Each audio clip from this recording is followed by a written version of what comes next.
Journalist ইউনিয়নের আহ্বানে এবং উদ্যোগে সংবাদ জগৎ আজকে যেভাবে আক্রান্ত মৌলবাদীদের দ্বারা, বিশেষ করে বাংলাদেশে সম্প্রতি ঘটনাগুলির পরিপ্রেক্ষিতে সাংবাদিকরা যেভাবে হুমকির সম্মুখীন হচ্ছে এবং বেশ কিছু সাংবাদিক মারাও গেছে, তারই প্রতিবাদে আমরাও প্রতিবাদ জানাতে সামিল হয়েছি।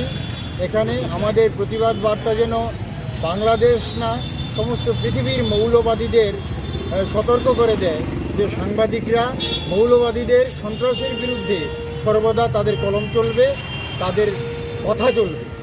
মৌলবাদীদের কাছে আমরা কখনো মাথা নত করব না।